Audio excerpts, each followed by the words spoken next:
काफ़ी सारे बच्चों का डाउट आ रहा है, बहुत चिंता भी हो रही है बच्चों को कि सर बोर्ड्स भी हैं, जेई का सेकंड अटेम्प्ट भी है, कैसे साथ में तैयारी करें। यार मैं बिल्कुल अच्छे से समझ सकता हूँ। 3 महीने जॉन्डिस हो गया था, 29 मार्च को बोर्ड ख़त्म होने वाले थे और 9 अप्रैल को जेई का पेपर था। एकदम जैसी सिचुएशन तुम्हारी है ना अभी, बिल्कुल मेरी सिचुएशन थी एकदम जब मैं क्लास 12 में था। और पता है वही एक साल था, मतलब वो साल था जब बोर्ड ने ऐसा बम फोड़ा था कि अब से बोर्ड में भी मिनिमम परसेंट चाहिए होंगे जेई में क्वालिफाई करने के लिए। ये हमारे साल से चालू हुआ है बच्चों ये सब कुछ। तो यार बहुत प्रेशर हो गया था, आई कैन डेफिनेटली रिलेट। पर मैं एक चीज़ बताता हूँ, मतलब यार जेई एम था डेफिनेटली, बोर्ड का इतना सा एम था कि यार वो उसको पार कर लें, इज्जतदार परसेंटाइल के साथ पार कर लें। तो यार वो जॉन्डिस में 3 महीने बिताने के बाद ये 4 स्ट्रैटेजीज जो मेरे साथ बहुत काम करी थी और बोर्ड में भी जस्ट मतलब जिसको कहते हैं ना पार लग गई थी नैया। तो कैसी 4 स्ट्रैटेजी है ना, और काफ़ी सारे बच्चे इनको फॉलो करके बोर्ड में भी अच्छा करते हैं और जेई में भी फोड़ते हैं। अभी आस्क मी एनीथिंग सेशन हुआ था प्रतीक सर का, तो बच्चों ने यही बोला sir 80 percentile, 70 percentile, 90 percentile, 40 percentile. Sir अब मैं कैसे करूं, करना भी चाहता हूं, एक फेलियर का टैग छोटा सा मिल गया है, मोटिवेशन डाउन है। तो यार देखो, सबसे पहले तो तुम्हारी सबसे बड़ी ताकत क्या है? तुम्हारी सबसे बड़ी ताकत पता है? तुम्हारा मोटिवेशन है। तुम्हारे अंदर की शक्ति ही तुम्हारा सबसे बड़ी ताकत है, उसको हाई रखो, तभी तुम हाई इनपुट निकाल पाओगे। अगर तुम डीमोटिवेट हो गए तो सोच के देखो कैसे तुम 12-12 घंटे पढ़ोगे। यार वो 12 घंटे की आग लगाने के लिए अंदर आग होनी चाहिए। तो यार पॉसिबल है, घबराना नहीं है, बिल्कुल अपन स्ट्रैटेजिक प्रिपरेशन करेंगे। सबसे पहले तो अपना हौसला बढ़ाओ। 3 महीने जॉन्डिस होने के बाद में मैं टूट गया था पूरा यार अंदर से, कॉपी फेंक दी थी, कुछ नहीं हो सकता, ड्रॉप ईयर लेता हूं तब जाकर कुछ होगा। एनके सर ने बोला बेटा तू एक काम कर, कोशिश तो कर, पूरा बात की बाद में देखेंगे। तो यार हौसला बहुत तगड़ा रखना है। मुझे पता है यार दुनिया तुम्हारे से एक्सपेक्टेशन भी नहीं लगा के बैठी होगी कि ये क्या करेगा, जेई मेन 1 भी अच्छा नहीं हुआ, बोर्ड में कर ले। घर वाले भी कुछ मतलब बोल शब्द निकल जाते हैं यार ऐसे कि बेटा बोर्ड पे कर ले, ऐसा नहीं हो तो बोर्ड में अटक जाए।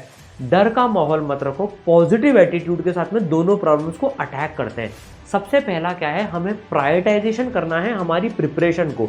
दोनों चीजें फोड़ी जा सकती है। और एक अच्छी बात बताता हूं इसमें जो हमारे फेवर में काम करेगी, पता है क्या यार? जेई मेन में इस बार के डेटा के हिसाब से देखें और हर साल के लगभग 60% से ज्यादा क्लास 12 का सिलेबस ही आता है। तो एक चीज ध्यान रखना बच्चों, इसका प्रेशर नहीं, इसको अपनी ताकत बनाना तुम लोग, कि जो तुम क्लास 12 बोर्ड की तैयारी में करो ना, फिजिक्स केमिस्ट्री मैथ्स की, वो तुम्हारे जेई में काम आने ही वाली है, वो वेस्ट नहीं जाएगी। स्पेशली केमिस्ट्री में तो देखो यार, केमिस्ट्री में तो फिजिकल को छोड़ दें, इनऑर्गेनिक और ऑर्गेनिक की अगर अपन बात करें तो वो तो एनसीईआरटी काफी हेल्पफुल है। उसकी बात सब्जेक्ट वाइज में करूंगा मैं। अब सबसे पहले हमें अपना प्लान कैसे बनाना है।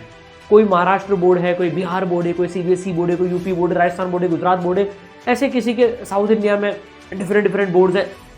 तो हर बच्चे की तारीख अलग अलग है और जेई की तारीख तो फिक्स आने वाली है सबकी, अप्रैल 1 या 2 वीक में आएगी, जो भी आनी है ना। तो अब इसकी प्रिपरेशन हमें कैसे करनी है, तो अब ध्यान से सुनना।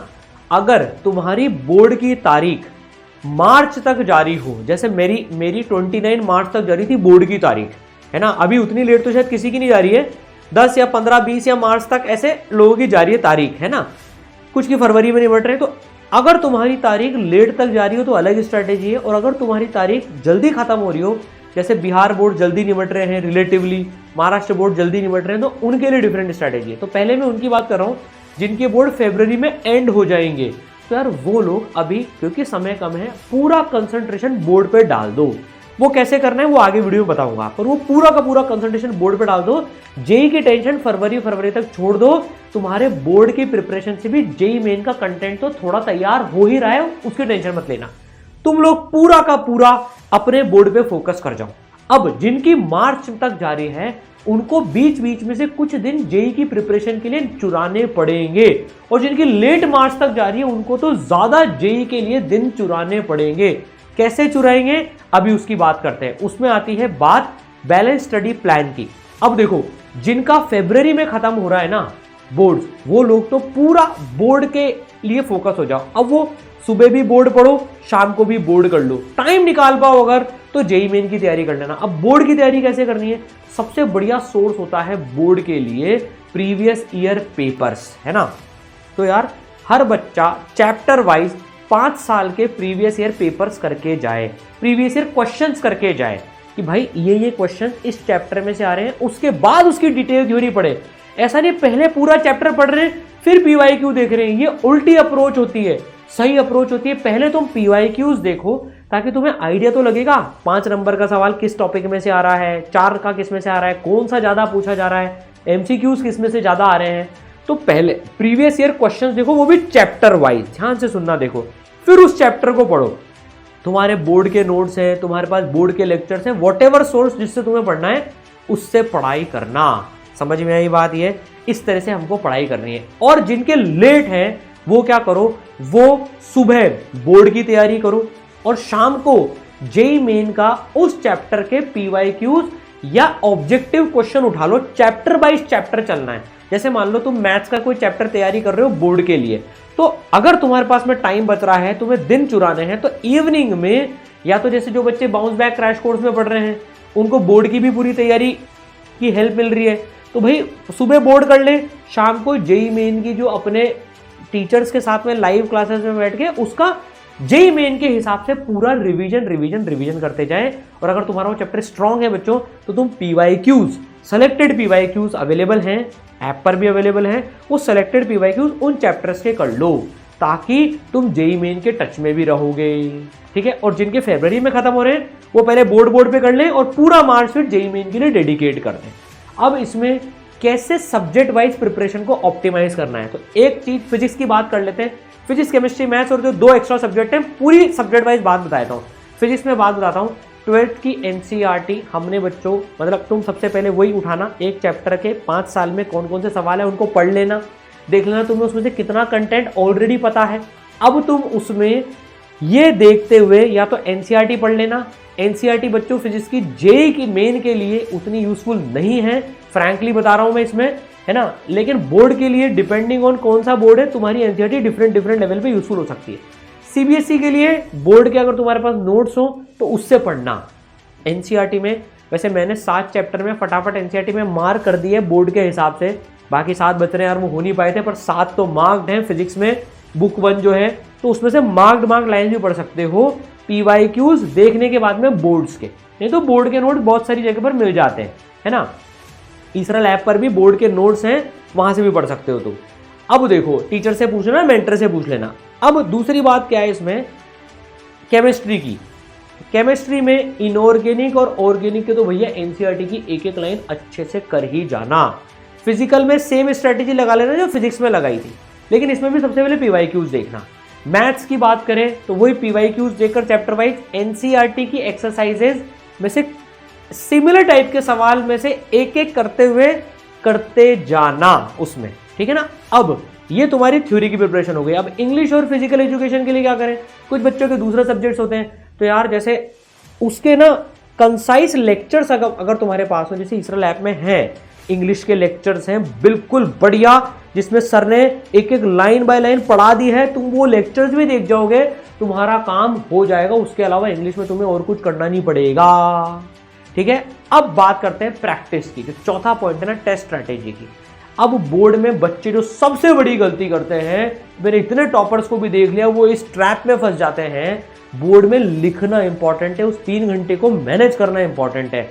तो बोर्ड की टेस्ट स्ट्रैटेजी और जेईई की टेस्ट स्ट्रैटेजी दोनों एक साथ बता रहा हूं बच्चों। किसी भी हालत में तुम्हें 3-3 घंटे के स्लॉट निकालने हैं बोर्ड का पेपर लिखने के लिए। तो जैसे मान लो तुम्हारा सीबीएसई बोर्ड है, तो CBSE board sample paper release करता है, तो तुम उस सैंपल पेपर को बैठ के लिटरली कॉपी में जैसा बोर्ड लिखने वाले हो 3 घंटे स्पेंड करो। सिर्फ अकेले पढ़ने से कुछ नहीं होगा। जो बच्चे कंटेंट पढ़ते हैं और राइटिंग प्रैक्टिस नहीं करते हैं, देखो तुम्हारा जेईई करते करते करते 4 ऑप्शन देखकर, या इंटीरियर टाइप पे चलो कम आते हैं सवाल, ऑप्शन के ज्यादा आते हैं। ऑब्जेक्टिव की प्रैक्टिस हो रखी है भैया अपनी, सब्जेक्टिव में किस लाइन को लिखने पे कितना नंबर मिलेगा उसकी प्रैक्टिस नहीं है। तो सैंपल पेपर लो, राइटिंग प्रैक्टिस करो 3 घंटे लिखकर। एक सब्जेक्ट के तुम 2 से 3 पेपर कर लो, मोर देन सफिशिएंट है। उससे तुम्हारी प्रैक्टिस भी हो जाएगी पूरी की पूरी। पर ये मस्ट डू है, तुम तुम्हारे बोर्ड के टीचर से या किसी भी टीचर से एक बार दिखा भी लेना कि सर ये मैंने ठीक लिखा है क्या, नहीं तो आंसर की से खुद ही चेक कर लेना अगर टीचर की अवेलेबिलिटी नहीं हो तो। समझे क्या? लिखना जरूरी है 3 घंटे, 2 से 3 पेपर हर सब्जेक्ट के प्रैक्टिस करो इस चीज़ में। देखो फिजिक्स केमिस्ट्री मैथ्स तुम्हारी स्ट्रेंथ है, उसमें ज़्यादा कमाओ।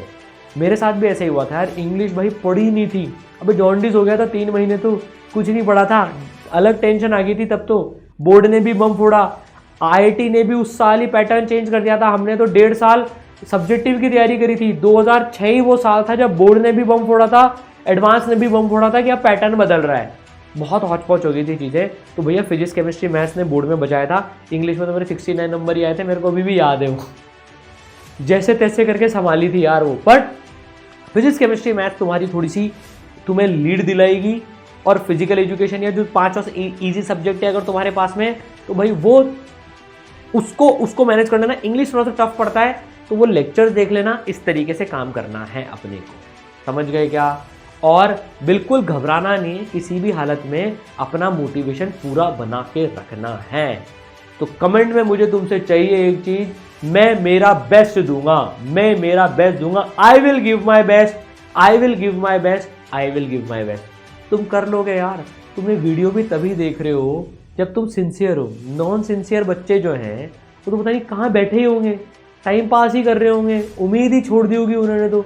लेकिन तुम अभी भी फाइट मार रहे हो। यही तो एग्ज़ाम्स हमको सिखाते हैं। 3 घंटे का एग्ज़ाम तुम्हारा भविष्य डिसाइड नहीं कर सकता। बहुत फ्रैंक बात बता रहा हूँ एक्सपीरियंस से। वो तुम्हें पूरी जर्नी में ये चीज़ सिखा रहा है कि अब इन सब चीज़ों को मैनेज कैसे करना है। तो लड़ेंगे ना यार फाइटर बन के। I will give my best, I will give my best. और भी तुमको बच्चों किसी चीज़ पे वीडियो चाहिए हो, लेट अस नो। तुम्हारे साथ हमेशा हम लोग खड़े हुए हैं यार, मिलकर मचाएंगे बच्चों। All the best.